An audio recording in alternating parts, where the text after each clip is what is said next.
Hello, my name's Adam. Welcome to UK Theme Parks. Today we are going to look at something a little bit different. So, the website Blue Loop, which the link will be in the description below. Full credit to them for this interview. The interview comes from Richard Mancy, the Managing Director of Paulton's Park. So, today a little bit different. It's kind of news, it's kind of not news. It's a bit of an industry insider. They are an industry insider website. And they've got an interview with him kind of on Paulton's Park. It's a little bit of history and what it plans for the future. So, it may not interest all, but I really hope it does, because you don't see these interviews very often with managing directors where, you know, they're quite honest. He's not necessarily diplomatic either. He kind of gets to the point, and we find out some real key information about Paulton's Park. So we're going to kind of read over it. It's quite long, I do apologise. We are going to read over it because we certainly appreciate people won't have necessarily come across this unless you follow the industry. It's not something that's kind of been published readily for you to see. So, Richard Mancy, Managing Director of Paulton's Park, reveals how a pig helped double the attendance in a single season and why, despite sitting on the edge of the UK's most popular national park, he's in no hurry to build a hotel. Now then, just as we read through this now, we're going to come back for analysis afterwards, and we'll go back over the key points on which he's made. So, the park was founded by his parents, John and Anne, in 1983 as a country park and bird gardens on the Paulton's estate in Hampshire. The estate's large gardens were laid out by Capability Brown and surrounded by a manor house, which is no longer there. The theme park covers 56.5 hectares, evolved over coming years. 1986, they installed the Grand Rio train, which is still there now, done by Seven Lamb, which we still got, so it's still there. We also had the go-kart track, which is also still there in 1989, and the 6-lane Astro Glide slide, which was done by Modern Products, and that's a track ride.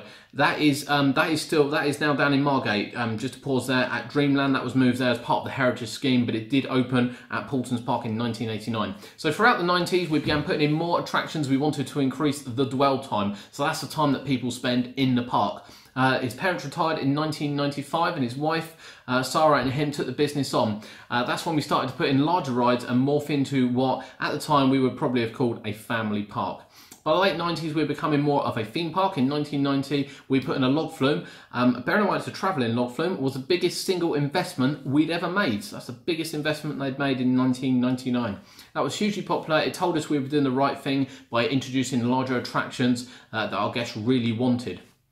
We continued until we opened Peppa Pig World in 2011. That had a dramatic effect on our visitor numbers. We now consistently enjoy well over 1 million visitors a year. Previously, it was around about 500,000. So, it's going to break it down to categories for you. Peppa Pig World. With Peppa Pig World, we have been looking for something that we could all call our own. Something that would put Paulton's on the map and change us from a regional attraction into a national attraction. We had looked at the brand in early days and liked. We contacted Contender Entertainment, now Entertainment One. They're the people that produce and kind of put on the screens Peppa Pig. And the rest, as they say, is history. It was a long burn of getting the original ideas of opening. The brand grew quite a bit in popularity in that time, and obviously it has grown hugely since. We also tried to have a very conservative expectations of what an attraction will do for us. So what they're saying there is that they're not assuming if they put in a £40 million roller coaster, for instance, that it's necessarily going to double attendance. But we were delighted with Peppa. In fact, I think it's probably safe to say we were surprised on quite how successful it was. We now draw from every postcode in the UK. People regularly do day trips from Manchester, Liverpool, Cornwall. Those are perhaps more likely to stay or say they are visiting Peppa Pig World rather than Paulton's Park. However, we are determined to ensure that Paulton's Park is strengthened as a brand as we move forward. Peppa Pig World is 1.2 hectares out of the 56.5. 1.6 with the new expansion, which is opening shortly. It's a very small area of the park. I think families that come for Peppa are pleasantly surprised what they can find here. Increasingly, they are spending 2 days with us now. So, choosing brands carefully. We don't have plans with any other IPs at the moment. If we did look to another brand, it would be for the older child. I'm not convinced older children are so focused on cartoons or any other kind of IP. They are more interested in having a great day out. Although we generally target children up to the age of 13, it doesn't mean that older teenagers can't come enjoy Paulton's and have a great day. We have several world-class roller coasters that now, although you could say they're family coasters, are enjoyed by older guests. Those two coasters were Vekoma. Suspended coaster recently opened with the Lost Kingdom. Flight of the Pterosaur and the Boomerang Velociraptor opened in 2006 with the Lost Kingdom. Initially, we had ideas of opening the land in stages, but very glad we didn't. It's been fantastically received area and the great addition to the park. It's also leveled out in terms of where people head when they arrive at the park. We will move forward with other ideas to increase theming across the park in the current years, and maybe later in the year, we'll also reveal a bit about our exciting next development. Attendance, reputation, and free parking. Having the attendance we've got now allows you to do an awful lot more and reinvest larger amounts of money into the park. It's important to us that we maintain or grow our numbers as much as we can. However, I wouldn't say we're under pressure. We do want to do well. We've been fortunate to hold on to our trip standard ratings. I believe that's for the 3rd year now. UK's #1 theme park for last 2 years, and for the 4th time winning Loo of the Year. Something to win, I suppose. It's quite a small thing, but it shows that people are important in coming to the attraction. We are not the cheapest place, but we provide damn good value day out. We have 3 Merlin parks within an hour's drive for us. They are Legoland, Fort Park and Chessington. Merlin's model to provide a very high gate price on a day and then discount it back. We prefer to be a little bit more transparent with people and say this is the price and this is great value every day. We don't charge for parking and are very pleased not to. Again, if we feel that this provides great value to our guests. So happy not to have a hotel. Paulton is located in New Forest National Park, which is the most visited national park in the UK. I have to say, I didn't know that. It's a very large tourist market. There are lots of reasons to come to Hampshire. People like coming down here for the south coast because the weather is generally a little better than the rest of the country. I think that is probably true. We do get some overseas guests, but it's not a massive part of our business. A hotel might help, but it's not something that we are going to happen immediately. We prefer to focus on building the park, and if we're honest, rather than being an accommodation provider, we already partner with 30 hotels in the area, doing some great offers there as well. Long season, loyal staff and the living wage. So we are happy to open again for 2018. After the half-term school holidays, we open 4 days a week, which is Friday through to Monday, which is what they're doing at the moment, until Easter. Then we are open daily until the 3rd of October, when we then close for 2 days during the week until February half-term. From November, we are open weekends and selected days until December the 23rd. We've got a loyal following locally, and this is a long season, does work for us. If the weather's fine and dry, we tick over quite nicely at weekends and later on in the season. Our operating calendar means our seasonal staff pretty much have 1 month off, which is obviously great. And then they start work again in February. This increases staff loyalty. The living wage, the UK's new minimum wage, is an issue not just for us but for many other industries. We support the living wage, but it is accelerated very quickly and is causing pressure on costs. Taking tourism seriously. So overall, I think the industry is quite buoyant. It's very important to be part of the economy, but we're not sure the government recognises that enough. We want to engage, but we think we've had 12 tourism ministers in the UK over the last 15 years, which is outrageous, absolutely outrageous. It feels sometimes though we are getting to grips with the industry and then they move on, and it's quite frustrating. Issues such as these reinforcing the inherent safe that we are industry at part of the BALPPA, the British Association of Leisure Parks, Piers and Attractions. In 2019, we've been members for many, many years. In May, we will open the extended Peppa Pig World with 2 new rides. One is a boat ride manufactured by Mack, and it is pretty. It's very pretty and set into a garden. It also has high capacity, which is very important to us. So it introduces water into Peppa Pig World for the first time, which we haven't done except in the tiny Grandpa's boat ride, where it kind of goes around a little bit of water. More Peppa Pig World, please. So the other ride, people have called it a monorail, but it's actually an elevated track with a single car. Monorail. The track is 5 metres off the ground, and we've created a Peppa Pig themed castle as the station. Looks fantastic. Mouthblah, Emmeline, I don't know who they are supplying that one, and they supply quite a lot in the park. It's the first time, coincidentally, they've worked with Mack Rides for the boat ride, which is quite interesting as well. A lot of their rides are done by Sierra, and the coasters are done by also Sierra, Vekoma, and of course Gerst in Cobra. We've also got other Italian rides, but there are quite a few Zamperla products as well. RMA themed attractions are working with them again for Peppa Pig World expansion after working on the original designs, and they did the theming for the Lost Kingdom. So you know, if you're in any doubt, it's going to look good. What we are adding this season is a significant development that I think is going to provide very popular, extends Peppa Pig World to nearly 1.6 hectares of the themed rides, 9 rides, and indoor play area and water play. I know Gardaland and Hyde Park, both operated by Merlin, are adding Peppa Pig lands this season. It's inevitable that other parks would follow, but at the end of the day, they are only opening with 3 rides each. We have a bit more special. We have the biggest, best, first Peppa Pig World in any theme park in the world.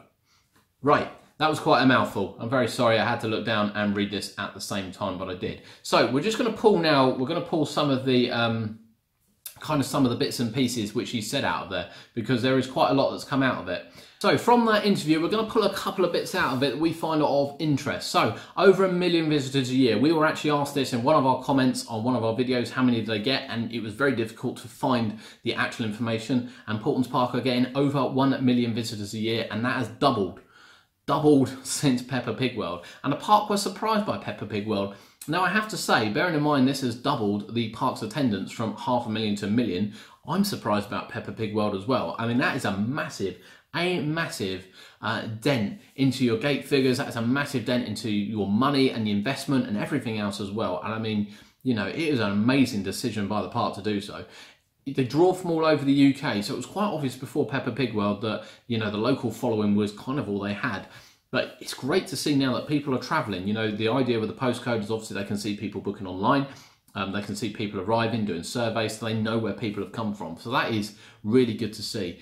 Interestingly, they have no plans for IPs. And if they did, it would be for older children. So we can bring Merlin into this, because I'm sure this was probably a little bit of a dig at Merlin with the amount of IPs they have going on, but the park have no plan for any further IPs. And you know, when you can theme and open an area like the Lost Kingdom, why would you need more IPs? Quite interestingly, the 4D shows they have are quite low budget shows. They're not anything sort of Angry Birds wise or anything like that. They're quite low budget shows. So it's quite interesting they look at that, and it's quite interesting also looking at older children as well. They have world-class coasters. I'm sorry, I'm going to slightly disagree on this. They don't have world-class coasters.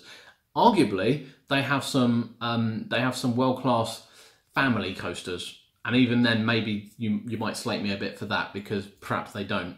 Cobra is an amazing ride, absolutely amazing ride. That Gert's ride sitting at the back of the park, great fun, amazing ride. Flight of the Pterosaur is also a really well-themed ride, family attraction. And then so is the Boomerang as well, Velociraptor. That is also a great family attraction. And I think it is probably safe to say that even with the Caterpillar, formerly the Stinger ride, that they are probably enjoyed by older children as well. You know, I've got older children and they do enjoy going to the park to ride those 4 roller coasters. But I will stop short of calling them world class. I'm very sorry, Paultons, they're not quite world class. You know, world class is Nemesis, world class is Bolivian, world class is stealth world class perhaps. You know, world class is something like the Swarm, and you know, Merlin have the money to do world class, but world class would also probably include the big one. It may include the Ultimate at Lightwater Valley. It would probably include Jubilee Odyssey at Fantasy Island, and it would definitely include Icon opening this year. They, for me, are world class roller coasters.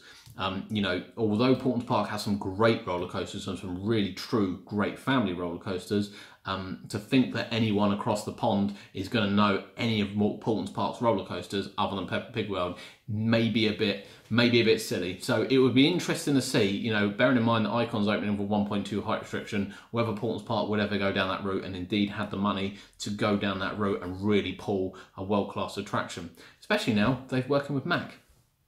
Opening the Lost Kingdom in stages, and this is a really interesting one because the Lost Kingdom is very impressive, and we've said it's probably the best themed, overall themed land we have in the UK, and I don't think anyone's really going to dispute that. We've got a couple of good children's areas, and Thomas Land pops out, and obviously Peppa Pig World pops out, but in terms of raw land, certainly non-IP and, you know, non-kind of I can spot that, I see that from books, I see anything like that. Without a doubt, Lost Kingdom is right up there at the top.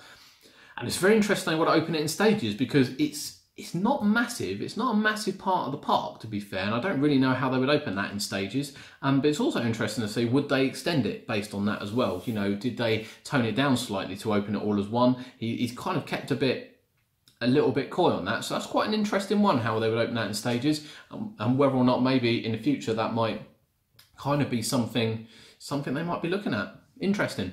They're not under any pressure, but they look to impress. And, you know, I can't tell whether they're under pressure or not, but they certainly do impress. Without a doubt. Whilst I don't particularly like the food at the park, everything else about the park is really good. You know, generally the staff, they're certainly not as good as Adventure Island, but they are high up there as, you know, kind of with it and efficient. And certainly the cleanliness of the park, the look of the park is fantastic. You know, Paulton's Park, credit to the UK theme parks. Not the cheapest place, come out of his mouth, but straight up transparency, unlike Merlin. I think that's a fair point. You know, we've said before we find Paulton's Park a little bit on the pricey side, but I guess we visit the Merlin parks more because we have an annual pass, and it probably works out a bit better. And maybe if we weren't visiting the Merlin parks and we were buying tickets at discounted rates at kind of 28, 29, 99, and then we had a day out from hell at one of the theme parks when everything breaks down, perhaps Paulton's Park actually isn't that expensive. But interesting they would say that, and obviously, you know, to bring up Merlin in it as well is quite clever, because we know that Merlin prefer online booking sales because they can kind of manage their staff around it. You know, that's kind of how they operate. And you don't know car park costs. I still don't need. I will never agree with car park costs when you go to a theme park. Never agree with it. I don't care if, you know, it's Chessington and they say they're putting the money back into the animals, or if it's Legoland because they know you've got nowhere else to park, and the same at Alton Towers. I will never agree with it. It should be free parking everywhere, and we praise Drayton Manor for taking away the parking costs as well. Not fussed about a hotel because they've got partnerships with 30 local ones. That's fair play. Hotel will drain resources. It will drain resources to build it. It will drain resources to get it run, and it would well take. You know, we've definitely seen at Chessington where hotels have been built that the park's been left to rot because the money's gone into the hotels in quite a lot of places, and then they spend time playing catch up. It's arguably happened at Alton Towers as well, with the amount of hotels they got, and they can't fill them. So I understand that. However, I think we would probably all agree that if they suddenly pop up with a Peppa Pig World hotel, that it's going to do wonders. It will do absolutely wonders for them. But I think that's probably more of a watch this space. Pressure on staff costs, long seasons, and local loyalty over the weekends. Staff cost is always going to be a problem. They do run long seasons. It's nearly 11 months a year their season's open. So it does obviously help the staff, without a doubt help the staff, because, you know, you get 6 weeks off and then you're back at work, and you're going to have some kind of work during that time. Local loyalty, undoubtedly, you know, we live local to the park. Everyone talks about it. There's no doubt about the fact that weekends in November, December, Christmas events, and opening early in February obviously works at the park, and good on them. Good on them. They're showing and they're proving it can work. You've got good rapport with the locals, and you've got something good to offer. They'll come in. It's as simple as that. Questions the government on tourism. You know, they've always wanted VAT free on it. He doesn't mention that, oddly enough, but, you know, 12 ministers, ridiculous. Absolutely ridiculous. I kind of see the point on that. And then first time work with Mac. Yeah. High capacity ride. It'd be interesting to see kind of the throughputs of that ride, because some of the Peppa Pig World rides aren't particularly great capacity. It'd be really interesting to see what Mac have done in there. And of course he questions Merlin again on the theme, and you know, it was really interesting in saying that they are looking for themed attractions and to theme more of the park over the next few years. And obviously the last thing has to be the fact that he said, you know, we are looking to announce at the end of this year another exciting development for the park. You know, we've said before that they are very, very close to becoming the best family park in the UK. And some people may turn around and say they are the best family park in the UK. They're not quite yet. I'm really sorry, they're not quite yet. They don't have the shows. You can tell they don't have the budgets. They don't quite have the rides. They are so close, so close. And it's obviously Chessington and Legoland they are gunning for. Without a doubt, that's who they're gunning for. They are so close. You know, the temporary rides, the log flume, as he said, has been there forever. You know, that ride's got to go.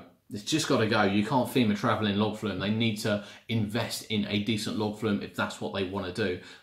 Some of the rides down the back of the park, they need to be, you know, Edge is a great ride, Cobra is a great ride, and we get the original theme for it, but, you know, they could probably make these rides look absolutely incredible in a themed area. You know, you take Magna into account as well, and it could look incredible. Add a new area in, there's a little bit of space, new rides, something really, really top notch. It'd be really interesting to see what Paulton's Park are going to do, but they are that close. They are that close now. And, you know, if they announce something at the end of the year on the scale of the Lost Kingdom, then, you know, Merlin really need to up their game. Really going to need to up their game with Chessington and Legoland without a doubt, and stop just stop just doing what they're doing. So that was Paulton's Park. We hope you found this quite interesting. If you haven't seen the article is, the link for it is in the description below. It's worth a read. We did read it for you, but it is worth a read if you want to have a look back over it. If you had seen it, we apologise. You probably didn't want to hear this, but we found it really interesting. It's great to see these people come out and give a really accurate account of what's going on at the theme park, and quite an honest one as well. And you know, massive credit to Paulton's Park. We will be visiting Paulton's Park this year, and we can't wait. We genuinely can't wait to check out their new attractions for 2018, and we're really excited now to see what they're going to be announcing this year for the future too. My name's Adam, this has been UK Theme Parks, and we'll see you next time.